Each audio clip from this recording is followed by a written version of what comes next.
एक बार एक शिष्य ने विनम्रता पूर्वक अपने गुरुजी से पूछा, गुरुजी, कुछ लोग कहते हैं कि जीवन एक संघर्ष है, कुछ अन्य कहते हैं कि जीवन एक खेल है और कुछ जीवन को एक उत्सव की संज्ञा देते हैं। इनमें कौन सही है? गुरुजी ने तत्काल बड़े ही धैर्यपूर्वक उत्तर दिया, पुत्र, जिन्हें गुरु नहीं मिला उनके लिए जीवन एक संघर्ष है, जिन्हें गुरु मिल गया उनका जीवन एक खेल है, और जो लोग गुरु द्वारा बताए गए मार्ग पर चलने लगते हैं, मात्र वे ही जीवन को एक उत्सव का नाम देने का साहस जुटा पाते हैं। यह उत्तर सुनने के बाद भी शिष्य पूरी तरह से संतुष्ट न था। गुरुजी को इसका आभास हो गया। वे कहने लगे, लो, तुम्हें इसी संदर्भ में एक कहानी सुनाता हूं। ध्यान से सुनोगे तो स्वयं ही अपने प्रश्न का उत्तर पा सकोगे। जर्नी ऑफ लाइफ चैनल पे आपका स्वागत है। बिना कोई देरी कहानी शुरू करते हैं। एक बार की बात है कि किसी गुरुकुल में 3 शिष्यों ने अपना अध्ययन संपूर्ण करने पर अपने गुरुजी से यह बताने के लिए विनती की कि उन्हें गुरु दक्षिणा में उनसे क्या चाहिए। गुरुजी पहले तो मंद मंद मुस्कुराए और फिर बड़े स्नेहपूर्वक कहने लगे, मुझे तुमसे गुरु दक्षिणा में एक थैला भर के सूखी पत्तियां चाहिए, ला सकोगे? वे तीनों मन ही मन बहुत प्रसन्न हुए, क्योंकि उन्हें लगा कि वे बड़ी आसानी से अपने गुरुजी की इच्छा पूरी कर सकेंगे। सूखी पत्तियां तो जंगल में सर्वत्र बिखरी ही रहती हैं। वे उत्साहपूर्वक एक ही स्वर में बोले, जी गुरुजी, जैसी आपकी आज्ञा। अब वे तीनों शिष्य चलते चलते एक समीपस्थ जंगल में पहुंच चुके थे, लेकिन यह देखकर कि वहां पर तो सूखी पत्तियां केवल एक मुट्ठी भर ही थीं, उनके आश्चर्य का ठिकाना न रहा। वे सोच में पड़ गए कि आखिर जंगल से कौन सूखी पत्तियां उठाकर ले गया होगा। इतने में ही उन्हें दूर से आता हुआ कोई किसान दिखाई दिया। वे उसके पास पहुंचकर उससे विनम्रता पूर्वक याचना करने लगे कि वह उन्हें केवल एक थैला भर सूखी पत्तियां दे दे। अब उस किसान ने उनसे क्षमा याचना करते हुए उन्हें यह बताया कि वह उनकी मदद नहीं कर सकता, क्योंकि उसने सूखी पत्तियों का ईंधन के रूप में पहले ही उपयोग कर लिया था। अब वे तीनों पास में ही बसे एक गांव की ओर इस आशा से बढ़ने लगे थे कि हो सकता है वहां उस गांव में उनकी कोई सहायता कर सके। वहां पहुंचकर उन्होंने जब एक व्यापारी को देखा तो बड़ी उम्मीद से उससे एक थैला भर सूखी पत्तियां देने के लिए प्रार्थना करने लगे, लेकिन उन्हें फिर से एक बार निराशा ही हाथ आई, क्योंकि उस व्यापारी ने तो पहले ही कुछ पैसे कमाने के लिए सूखी पत्तियों के दोने बनाकर बेच दिए थे। लेकिन उस व्यापारी ने उदारता दिखाते हुए उन्हें एक बूढ़ी माँ का पता बताया, जो सूखी पत्तियां एकत्रित किया करती थी।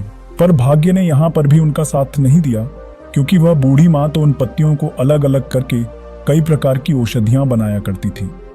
अब निराश होकर वे तीनों खाली हाथ ही गुरुकुल लौट गए। गुरुजी ने उन्हें देखते ही स्नेहपूर्वक पूछा, पुत्रों, ले आए गुरु दक्षिणा? तीनों ने सर झुका लिया। गुरुजी द्वारा दोबारा पूछे जाने पर उनमें से एक शिष्य कहने लगा, गुरुदेव, हम आपकी इच्छा पूरी नहीं कर पाए।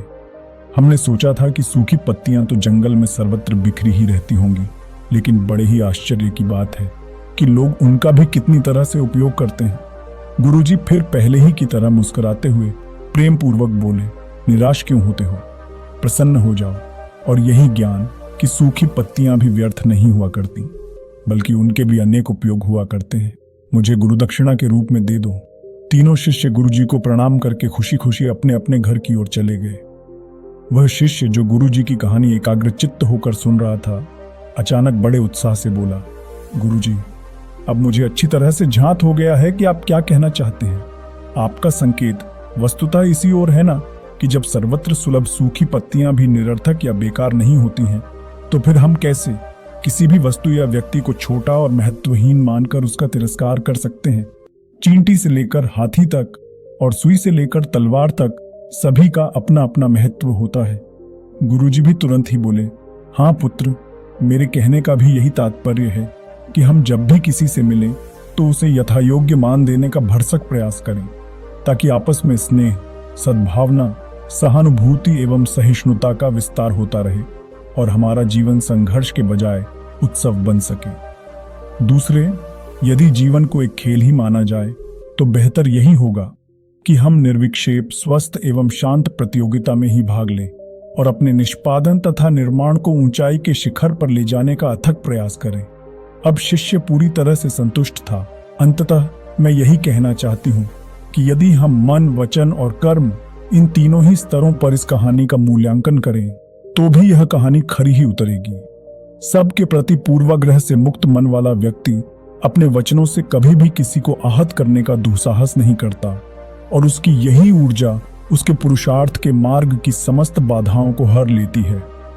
वस्तुतः हमारे जीवन का सबसे बड़ा उत्सव पुरुषार्थ ही होता है, ऐसा विद्वानों का मत है। उम्मीद करता हूं आपको इस कहानी से एक अच्छी सीख मिली होगी। ये कहानी आपको कैसी लगी हमें कमेंट करके जरूर बताएं और साथ ही इस कहानी को अपने दोस्तों के साथ जरूर शेयर करें ताकि उन्हें भी इस कहानी से कुछ सीखने को मिल सके, और हमें सब्सक्राइब जरूर करें।